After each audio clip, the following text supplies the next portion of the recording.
Good morning students. आज हम करेंगे our next topic derivation of saving curve from consumption curve. यानी कि अगर हमें कंजम्पशन कर्व गिवन है तो उससे हम सेविंग कर्व कैसे कैसे डिराइव करते हैं हम वो सीखेंगे।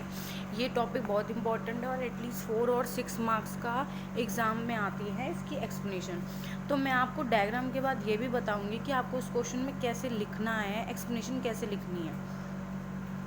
देखिए सबसे पहली बात क्या है, हमें कंजम्पशन कर्व का डायग्राम आपको आता है। जब इनकम और कंजम्पशन कर्व गिवन होती है तो आपको वो डायग्राम बहुत अच्छे से बनाना आता है। देखिए सबसे पहले आप कंजम्पशन कर्व ऊपर डालोगे, ये कंजम्पशन कर्व का डायग्राम है, तो ऊपर आप हेडिंग लिख देंगे ओ वाई। जो ये ओ वाई है ये क्या है, हमारी इनकम है 45 डिग्री की। सी सी हमारी कंजम्पशन कर्व है और ओ सी क्या है हमारा सी बार, जिसे हम बोलते हैं ऑटोनॉमस कंजम्पशन। ये ई पॉइंट पे इंटरसेक्ट कर रहा है जो कि ब्रेक इवन पॉइंट होता है, और इस पॉइंट पे c is equal to Y होता है और A P C is equal to 1 होता है। ठीक है, अब देखिए यहाँ मैंने इनकम दिखाई है और वहाँ मैंने कंजम्पशन दिखाई है। जो अब हमें सेविंग कर्व इसी की डायग्राम की हेल्प से ही बनाना है। देखो सबसे पहले बात क्या है, जो ये ब्रेक इवन पॉइंट है यहाँ से आप dash dash dash dash dash dash करके नीचे सेविंग कर्व वाले एक्स एक्सिस पे जोड़ दो। इससे आपको एक हिंट मिल जाएगी कि आपको जो अपना सेविंग कर्व है यहाँ से पास करके लेकर जाना है। अब देखिए जो ये सेविंग कर्व है, सेविंग कर्व नेगेटिव हमेशा डिससेविंग होती है स्टार्टिंग में। जब ओ सी हमारा ऑटोनॉमस कंजम्पशन होता है, when our income is zero, then we are consuming something from our past saving. तो उस टाइम पे हमारी सेविंग क्या होती है, डिस सेविंग होती है। तो उस टाइम पे ओ एस हमारा डिस सेविंग है, माइनस सी बार होता है उस टाइम पे कंजम्पशन का।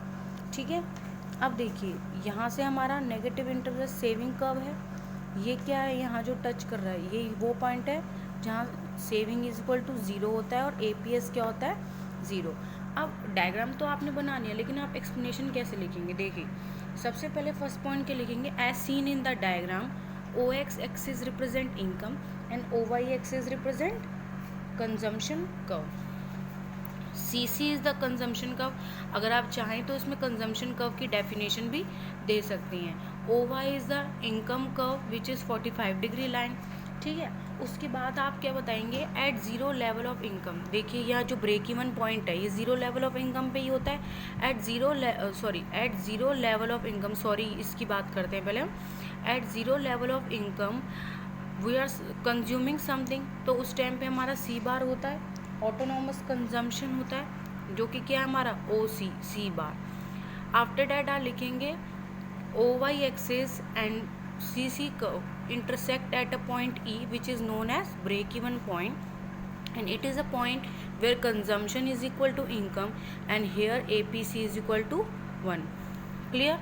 Now जो ये कट पॉइंट है इसी के साथ हम नीचे इसको ज्वाइन कर देंगे। जिस टाइम पे हमारा break C is equal to Y होता है उस टाइम पे हमारा एस क्या होता है, इज इक्वल टू ज़ीरो होता है। ठीक है, तो इसका मतलब क्या है कि जो सेविंग कर्व है वो इंटरसेक्ट करती है एक्स एक्सिस पे एट पॉइंट आर पे इंटरसेक्ट कर रही है। ठीक है, उसके बाद हमने कौन से पॉइंट एस और आर दोनों को, इन दोनों पॉइंट को ज्वाइन करके हमें क्या मिल गई, एस एस कर्व। क्लियर है students? Now come to next. जैसे मैंने अभी क्या बताया, ये क्वेश्चन क्या है, derivation of saving curve from consumption curve. Consumption curve given है, सेविंग कर्व निकालनी है। वैसे ही आपको इसका ऑपोजिट भी आ सकता है, derivation of consumption curve from saving curve. यानी यहाँ हमने सबसे पहले ऊपर कंजम्पशन कर्व बनाई थी, तो यहाँ हम सेविंग कर्व बनाएंगे और नीचे क्या बनाएंगे, कंजम्पशन कर्व। एक्सप्लेनेशन में पहले मैंने इस वाले डायग्राम की बात की थी और फिर इसकी बात की थी। अब आप सेविंग की पहले बात करेंगे और कंजम्पशन की बाद में बात करेंगे।